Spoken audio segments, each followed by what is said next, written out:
최근 경기 침체 우려, 소위 R의 공포가 커지고 있다는 목소리가 많습니다. 국내외 다양한 경기 상황이 부정적인 모습을 보이고 있기 때문입니다. 오늘 뉴스프리즘에서는 이 R의 공포가 불거진 국내외 원인을 다양하게 짚어보겠습니다. 먼저 정인아 기자가 불황에 문 닫는 우리 기업들 상황 취재했습니다. 서울 방배동에 있는 중고 사무용 가구 판매점입니다. 사무 가구가 부쩍 늘었다는 게 현장의 설명입니다. 요즘 이제 들어오는 물량을 보면은 작년 대비 한 10%에서 15% 더 늘어난 것 같습니다. 소사무실 위주로 많이 들어오는 편입니다. 나가는 거는 또 작년보다는 덜 나가는 것 같아요.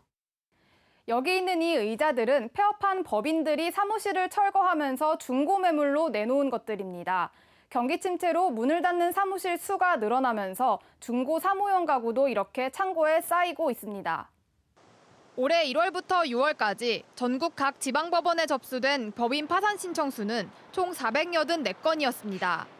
법인들은 보통 회생 신청을 먼저 하고 법정 관리로도 회생이 안 될 경우 파산 신청을 하는데 올해 상반기 기준 파산 신청 증가율은 회생 신청 증가율의 2배 수준이었습니다. 서울 이외에는 하청업체가 밀집한 지역들 위주로 파산 신청 건수가 급증했습니다. 전자와 자동차 부품 업체가 밀집한 수원은 64곳의 법인이 파산 신청을 해 지난해보다 25건이 늘었고 남농공단이 있는 인천, 조선업계 하청업체들이 많이 있는 창원은 2년 사이에 파산 신청 건수가 2배가량 증가했습니다. 기업 경영 위기는 곧 고용 부진과 소비 침체로 이어진다는 점에서 경기 침체에 대한 우려가 커지고 있습니다. SBS CNBC 정인아입니다. 이런 가운데 정부는 5달째 우리 경제의 수출과 투자가 부진하다고 진단했습니다. 구체적으로 어디가 얼마나 부진한 건지는 류정훈 기자가 정리했습니다. 지난달 우리나라 수출은 461억 달러, 수입은 437억 달러로 무역 흑자는 24억 달러를 기록했습니다. 2012년 2월 이후 90개월 연속 흑자를 이어갔지만 지난해 7월과 비교하면 무역 흑자는 3배 가까이 줄었습니다. 문제는 수출입니다. 7월 수출액은 461억 달러로 지난해보다 11% 넘게 감소했습니다. 품목별로는 주력 수출 품목인 반도체가 30% 가까이 감소했고 석유 제품의 감소폭도 컸습니다. 국가별로는 무역 분쟁을 겪고 있는 미국과 중국, 그리고 무역 마찰을 빚고 있는 일본에 대한 수출입 감소가 두드러졌습니다. 정부도 큰 위기감을 갖고 있습니다. 정부는 그린북에서 부진이라는 표현을 지난 4월로부터 5달 연속 사용했는데 이는 2005년 그린북 창간 이래 가장 긴 연속 부진 판단입니다. 소비와 관련해선 국산 승용차 내수 판매량은 1년 전보다 3.7% 줄었고 백화점과 할인점 매출액도 감소세를 이어갔습니다. 현재 경기 상황을 보여주는 6월 경기동행지수는 전달보다 0.1포인트 하락했고 전망을 보여주는 선행지수 순환 변동치도 0.2포인트 내렸습니다. SBS CNBC 류정훈입니다. 이런 상황에서 외국의 투자 은행들이 속속 우리나라 경제 성장률 전망치를 1% 선까지 낮추고 있습니다. 관련해서 취재기자 연결해 보겠습니다. 윤진섭 기자. 네, 윤진섭입니다. 네, 이번엔 어디가 우리 성장률 전망치를 낮춘 겁니까? 네, 골드만삭스 글로벌 금융시장에서 영향력이 큰 기관인데요. 종전까지 우리나라 경제 성장률 최소한 2.2%는 할 것으로 내다봤습니다. 그런데 오늘 투자 보고서를 내면서 전망치를 1.9%로 낮췄습니다. 그동안 대체적으로 우리나라가 2%대 성장을 할 것이란 전망이 많았는데 최근 들어선 1% 성장률 예측하는 전망이 이어지고 있습니다. 지난달에는 모건 스탠리가 성장률을 2.2%에서 1.8%로 낮춘 바 있습니다. 골드만삭스는 올해 3분기, 4분기 성장률도 전년 동기 대비 각각 2.1%, 2%로 전망해 0.4%포인트씩 내렸고요. 내년 전망치는 2.3%에서 2.2%로 하향 조정했습니다. 왜 국제금융기관들이 이렇게 우리나라 성장률 전망치를 1%대로 낮추고 있는 겁니까? 네, 앞서 언급한 것처럼 미중 무역 분쟁 등 대외 여건 악화와 일본의 수출 규제 속에 경기 침체의 공포가 확산되는 영향을 고려한 것으로 보입니다. 골드만삭스는 이런 분위기 속에 한국은행이 지난 7월에 이어 올해 기준금리를 0.25%포인트 추가 인하할 것으로 예상했으며 그 시기는 10월이 될 가능성이 크다고 내다봤습니다. 한편 골드만삭스는 우리나라뿐만 아니라 홍콩, 싱가포르, 대만 등 이른바 네 마리 용어로 불리는 아시아 4개국의 성장 전망을 모두 하향 조정했습니다. SBS CNBC의 윤진섭입니다. 자, 이런 가운데 미국의 장단기 국채금리가 역전됐다라는 소식이 세계 금융시장을 강타했습니다. 채권은 돈을 갚아야 하는 회사나 국가에 무슨 일이 벌어질지 모르기 때문에 만기가 길수록 금리가 높은 게 정상인데 지금 상황은 그 반대가 됐다는 얘기죠. 금융권이 금리 역전에 이렇게 민감하게 반응하는 이유는 과거 이 같은 현상이 발생하고 나면 미국의 경기 침체가 뒤따랐기 때문입니다. R의 공포가 갑작스레 커진 가장 중요한 이유입니다. 실제로 지난 1976년 이후 이 같은 금리 역전 현상, 그러니까 10년물에서 2년물을 뺀 마이너스가 되는 현상은 총 6번 일어났습니다. 이 가운데 5개월 넘게 역전 현상이 벌어진 5번은 모두 시차를 두고 이 회색 음영 부분, 전미경제조사국에서 인정한 공식적인 경기 침체가 찾아왔습니다. 다만 1998년 6월 바로 이 구간인데요. 이때 당시 금리 역전 기간이 한 달에서만 그쳤을 때에는 불황이 찾아오지 않은 적도 있었습니다. 자, 그렇다면 금리 역전은 왜 발생하는 걸까요? 다양한 이유가 있습니다만 가장 큰 이유는 경기가 안 좋아질 것이라고 보는 투자자가 많아졌기 때문입니다. 경기가 나빠지면 중앙은행은 통상적으로 기준금리를 내리기 시작합니다. 이때 새로 발행되는 채권 이자도 기준금리를 따라서 같이 내려가게 되는데 그 얘기는 채권의 수익률이 떨어진다는 얘기입니다. 투자자 입장에서는 금방 만기가 찾아오는 단기 채권보다는 장기 채권으로 눈을 돌리게 됩니다. 금리 인하기에는 단기 채권이 발행될 때마다 수익률도 내려가니까 상대적으로 장기 채권이 낮다는 판단 때문이죠. 이런 식으로 장기 채권이 인기를 끌면서 수요가 몰리니까 자연스럽게 점점 비싸집니다. 대표적인 게 미국의 10년물 국채인데 비싼 돈을 주고 사야 하는 만큼 앞으로의 수익, 그러니까 금리가 결국 낮아지게 되겠죠. 그래서 장기 채권의 금리가 떨어지기 시작하고 그러다가 단기 채권보다도 낮아지는 소위 역전의 순간이 오게 되는 겁니다. 결국 이 금리 역전은 시장 투자자들이 집단적으로 경기 침체를 예상하고 있다는 신호고 역사적으로 이 신호는 실제 경기 침체로 이어졌습니다. 미국의 경기 침체는 우리 경제에도 분명한 타격이 됩니다. 과거 이 경기 침체가 찾아왔을 때에는 부동산과 주식 모두 크게 꺾였습니다. 구체적으로 그 충격이 얼마나 컸는지 신윤철 기자가 짚어봤습니다. 2008년 9월 15일 리먼 브러더스 파산으로 금융위기가 촉발되면서 신흥국들이 위기로 내몰립니다. 2008년 10월 초 1,400선이었던 코스피는 같은 달 27일에는 892.16까지 하락합니다. 환율도 요동쳤습니다. 2007년 말 1,000원을 밑돌았던 원달러 환율은 금융위기 이후 1,500원까지 치솟았습니다. 금융시장뿐만 아니라 실물 경제도 치명타를 입었습니다. 2008년 9월부터 12월까지 석 달 동안 서울 지역 부동산 거래는 모두 2만 6천 건으로 집계됐습니다. 전년 같은 기간의 절반, 2년 전과 비교하면 80%가량 줄어든 수치입니다. 당시 서울 송파구 가락동 시형 아파트는 전용 면적 41제곱미터는 2년 전에 비해 33%나 하락한 4억 원에 거래됐고 이후 가격이 더 떨어지면서 집값 반토막이 현실화됐습니다. 1997년 IMF 위기는 외국인이 우리나라에서 서둘러 자금을 빼내면서 촉발됐습니다. 기업들의 무리한 차입 경영, 금융회사들의 동반부실에 경기 침체가 더해지면서 실물 경제에 치명타를 입혔습니다. 한보철강을 시작으로 산미, 진로, 기아, 혜태, 뉴코아가 차례로 쓰러졌고 1998년에 국내 증시는 6월 말 기준으로 종합주가지수가 297포인트까지 자유 낙하했습니다. 우리 경제가 탄탄해지면서 갑작스러운 환란 가능성은 줄었다는 게 중론입니다. 하지만 새로운 위기를 경고하는 목소리는 다시 커지고 있습니다. 그때나 지금이나 경제의 고비용, 저효율 구조는 여전하다는 점, 조선, 자동차, 화학 등 주력 산업 경쟁력 저하, 반도체 부진에 따른 수출 부진은 20년, 10년 전과 크게 다르지 않다는 것입니다. SBS CNBC 신윤철입니다. 경기 침체의 징후들이 나타나고 갈수록 더 뚜렷해진다면 개인들도 대비해야겠죠.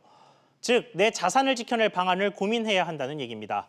관련해서 손석우 기자와 이야기 나눠보겠습니다. 자, 손 기자. 네. 사실 이렇게 금융시장이 막 전반적으로 불안할 때는 이게 어디에 뭘 투자한다는 것 자체가 참 부담스럽지 않습니까? 그렇죠. 요즘에 그래서 일부 고액 자산가들은요, 어디에 투자한다기보다는 그냥 금이나 달러 같은 거를 현물로 사서 소위 묻어둔다, 이런 얘기가 심심치 않게 나오고 있지 않습니까? 예. 결국 미래를 예측할 수 없기 때문에 믿을 것은 현물밖에 없다, 이런 심리가 강하게 작용해서 나타나는 현상으로 볼 수 있습니다. 극단적인 예를 제가 들기는 했지만 경기 침체가 우려되는 이때 현금 자산을 더 늘린다라는 건 어떻게 보면 가장 당연하고도 현명한 선택이라고 볼 수 있겠습니다. 자, 그러면 주식 같은 위험 자산에 투자하는 거는 반대로 위험하다라는 얘기입니까? 그렇죠. 요즘처럼 특히 이제 변동성, 위아래 변동성이 큰 장세에서는 주가가 큰 폭으로 역시 출렁이기 때문에 금이나 달러 같은 것들과 비교해 본다면 상대적으로 위험 자산이라는 얘기죠. 예. 더욱이 앞으로 우리가 아래 공포라고 얘기하는 경기 침체가 온다라고 가정을 해본다면 기업들의 경영 실적이 나빠질 게 뻔하고요. 이렇게 되면 상장돼 있는 기업들의 주가는 가격 회복이, 즉 주가가 회복되는 게 쉽지 않다, 이런 결론에 이를 수 있습니다. 물론 투자자들 중에선 장기 투자를 하는 사람들도 있지만 이렇게 장기간 기업 가치의 상승을 보고 투자하지 않는 이상은 안전한 자산 관리 위해서는 일단 주식 투자 비중을 줄여야 한다는 게 다수의 전문가들의 조언입니다. 자, 그렇다면 종합적으로 봐서 어떻게 자산 운용을 해야 이 경기 침체 시대를 좀 대비할 수 있겠습니까? 이렇게 혼란기일수록 뻔한 얘기지만 아주 기본에 충실해야 한다라는 조언이 맞아 들 것 같습니다. 예. 현금 자산 늘리면서 금, 달러, 채권 같은 안전 자산에 분산 투자하는 것이 아마도 정도가 될 것입니다. 금, 달러, 채권 등의 투자는 직접 투자보다는 ETF나 펀드 등을 통해서 간접 투자를 하면서 리스크를 관리하는 것이 또 안정적이라고 전문가들은 조언하고 있고요. 지금 뭐 금리가 워낙 낮아져서 특판 예금이나 적금 등의 금리 자체는 매력도가 떨어졌지만 안전성이라는 측면에서는 여전히 매력도가 높기 때문에 이런 특판 예금이나 적금 등을 활용해서 안전하게 자산 관리를 할 수 있는 수단으로 활용하는 것도 조언하고 있습니다. 마지막으로 더 명시해야 될 것, 이런 때일수록 단기간에 어떤 고수익을 노리는 소위 위험한 베팅은 자충수가 될 수 있다는 점도 전문가들은 경고하고 있습니다. 그렇군요. 송 기자 수고했습니다. 자, 이렇게 경기 침체 우려가 커지고 있는 건 세계 경제의 축을 이루고 있는 국가들, 그러니까 미국이나 중국 또 유럽 경제가 심상치 않기 때문입니다. 이들 국가의 상황은 김현우 기자가 짚어봤습니다. 미국 증시가 폭락한 다음 날, 지난달 미국 소매 판매가 0.7% 증가해 시장 예상치를 웃돌았다는 소식이 전해졌습니다. 이 덕분에 미국 실물 경제가 본격적인 침체로 진단하긴 이르다는 주장이 힘을 받았습니다. 노란색 신호등이 어떤 색으로 바뀔지 판단할 수 없는 상황이란 겁니다. 트럼프 대통령이 기준금리를 내리라며 연준을 압박하는 것은 이런 불확실성에 선제 대응하겠다는 의도로 풀이됩니다. 세계 경제의 한 축인 유럽도 심상치 않습니다. 독일의 경제 성장률은 3분기 만에 0.1% 감소했습니다. 문제는 중국입니다. 지난달 중국의 산업 생산 증가율은 4.8%로 2002년 이후 17년 만에 가장 낮았습니다. 소비도 줄었습니다. 지난달 소매 판매 증가율은 7.6%로 한 달 전보다 2.2%포인트 하락했습니다. 도시 실업률도 5.3%로 2년 만에 최고치를 기록했습니다. 로이터 통신은 중국 경제에서 미중 무역 전쟁의 압박이 커지고 있다고 분석했습니다. 미중 무역 전쟁이 중국 실물 경제에 본격적으로 영향을 미치면서 후폭풍의 우려가 커지고 있습니다. SBS CNBC 김현우입니다. 이렇게 세계 경제를 흔드는 진앙지로 꼽히는 게 바로 미국과 중국 간 무역 전쟁입니다. 모두가 해결을 원하고 있지만 사태는 점점 꼬여가고 있습니다. 이어서 윤지혜 기자가 보도합니다. 트럼프 미국 대통령은 현지 시간으로 15일 양자 간의 무역 전쟁은 오래가지 않을 거로 생각한다고 말했습니다. 또 미중 협상에서 중국이 불리하다고 지적하면서 조만간 직접 대화에 나설 거라고 밝혔습니다. I will speak to him. We have a call scheduled soon. President Xi will be speaking to him very soon. 하지만 미중 무역 갈등은 최근 홍콩 시위라는 우발 변수로 더욱 꼬여가고 있습니다. 트럼프 대통령은 현지 시간으로 14일 홍콩 문제와 관련해 개인적 만남이라고 언급한 것을 일부 외신들은 시진핑 주석에게 1대1 회담을 하자고 요청한 걸로 해석했습니다. 중국 정부는 이를 일축했습니다. 화춘잉 중국 외교부 대변인은 홍콩 사무는 순전히 중국 내정에 속한다며 사실상 거절의 뜻을 밝혔습니다.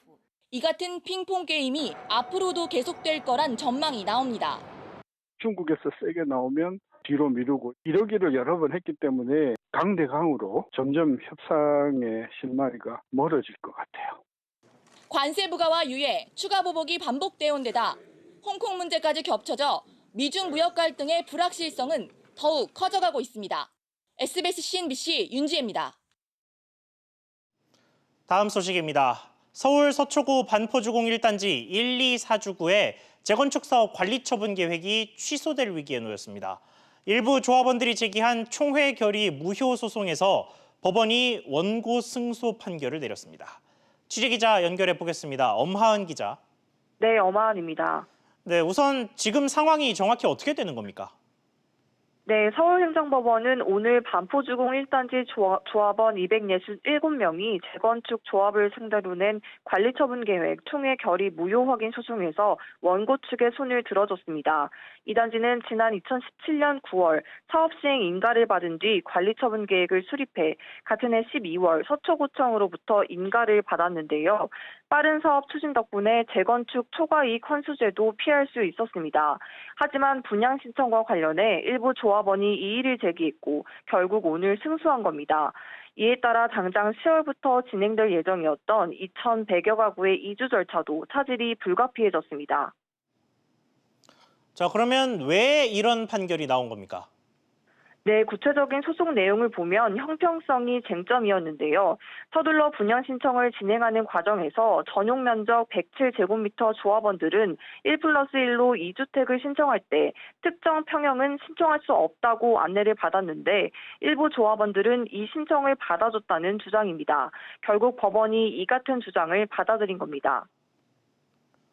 후폭풍이 만만치 않을 것 같은데요. 앞으로는 어떻게 되는 겁니까? 네, 오늘 패소한 조합 측은 곧바로 항소에 나설 것으로 보입니다. 그대로 관리처분 계획이 취소되면 다시 인가를 받아야 하는데 초과이익 환수제 적용을 받게 되고요. 민간택지 분양가 상한제 소급 적용까지 받게 되면 사업성이 급격히 떨어지게 됩니다. 게다가 조합원 간 갈등이 이어지고 있고 시공사 선정 무효 소송과 LH와의 소송전도 진행되고 있기 때문에 언제쯤 사업이 재개될지 불투명한 상태입니다. SBS CNBC 엄하은입니다. 오는 10월 민간택지 분양가 상한제 시행을 앞두고 막판 분양 물량이 늘어날 것으로 예상되면서 무주택자들의 눈치 작전이 치열해지고 있습니다. 그만큼 경쟁률도 치솟을 것으로 예상됩니다. 김환진 기자가 취재했습니다. 지난해 6월 결혼 뒤 오는 11월 자녀 출생을 앞둔 김우성 씨.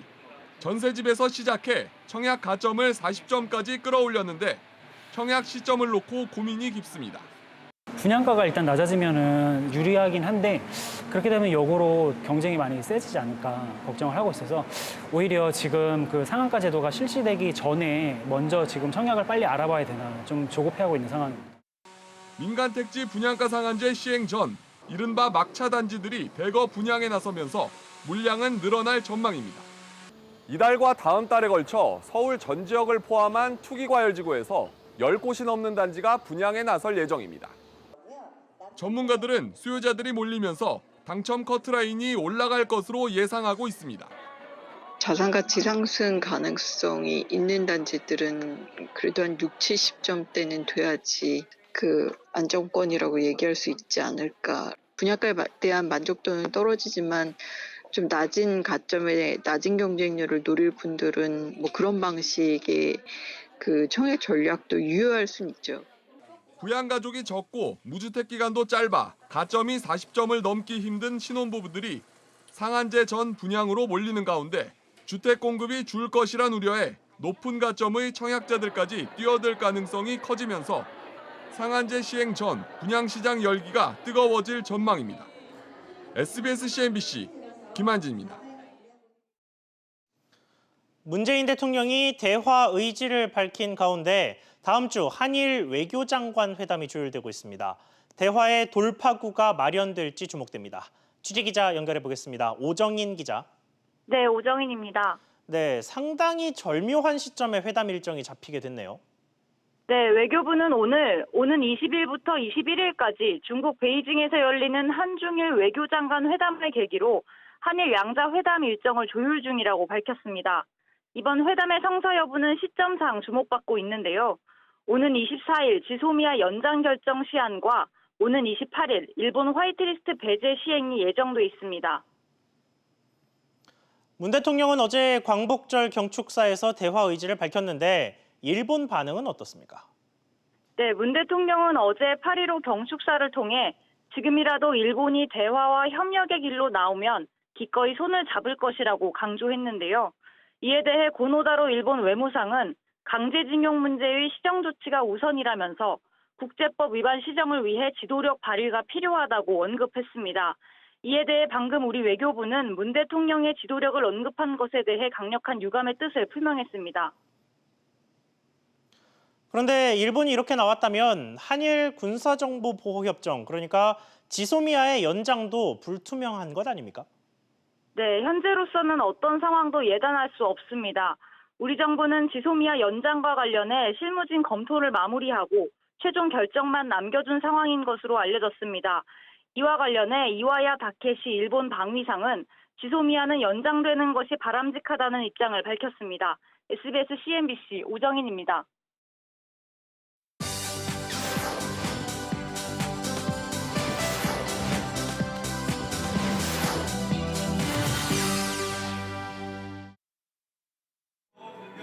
어린 시절부터 법조인의 꿈을 함께 키워온 검사 민혁과 변호사 한수. 두 친구 앞에 대한민국 최대 로펌 대표인 최강렬이 등장합니다. 이 세상에 그보다 더 끔찍한 비극이 뭔 줄 알아? 뒤틀린 법, 모순된 현실, 썩어버린 방관자들의 양심. 정의란 무엇인가라는 질문을 두고 서로 다른 신념을 가진 법조인들의 갈등을 그린 법정 드라마 블랙슈트가 초연됩니다. 예측 불가의 스토리와 속도감 넘치는 전개, 인물의 심리를 밀도 높게 그려냈습니다. 타고난 천재지만 사람들과 어울리지 못하는 괴짜 발명가 투리. 그 누구도 방해할 수 없는 여기 이곳, 평범한 사람들 날 이해할 수 없지, 하지만 난 괜찮아. 밝고 활발한 소설가 지망생 캐롤리나에게 호감을 느낍니다. 이탈리아의 작은 마을 마나롤라에서 펼쳐지는 풋풋한 사랑 이야기를 담은 뮤지컬 너를 위한 글자는 실화를 바탕으로 창작됐습니다. 강필석과 정동화 등 실력파 배우들의 연기와 노래가 뻔할 수 있는 러브스토리에 신선함을 불어넣습니다.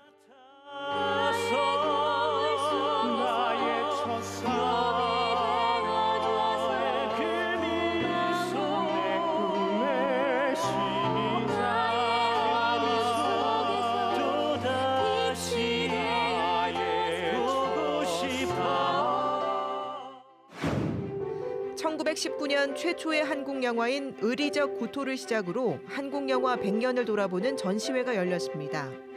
일제강점기에 개봉된 나운규의 무성영화 아리랑과 한국 영화의 전기를 마련한 서편제, 2000년대 천만 관객 시대를 이끈 실미도와 태극기 휘날리며 기생충까지 400여 점의 포스터가 공개됐습니다.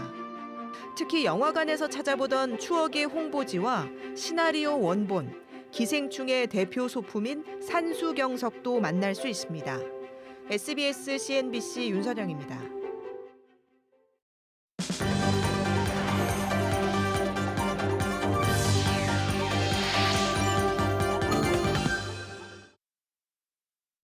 서울 반도체에서 용역업체 직원 6명이 방사선에 피폭돼 이 중 2명이 손가락 변색 등을 호소하고 있습니다.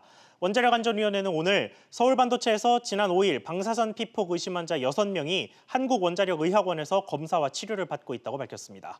원안위는 이들 직원들이 반도체 결함 검사용 X선 발생 스위치를 임의로 해제해 방사선에 피폭된 것으로 보고 조사를 진행 중입니다. 정부가 민간 택지 분양가 상한제라는 강력한 규제에 칼을 빼들었습니다. 집값 상승을 부추기는 아파트 분양가를 틀어잡아 부동산 시장을 안정시키겠다는 게 골자입니다. 당장은 효과가 있겠지만 장기적으로는 공급이 줄어 집값 상승을 불러올 것이라는 우려도 적지 않습니다. 분양가 상한제를 둘러싼 기대와 우려, 오늘 밤 11시 취재 파일에서 짚어보겠습니다.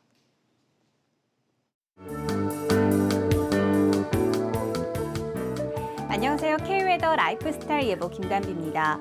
주말 맞아 막바지 휴가 계획 세우신 분들 많으실 텐데요.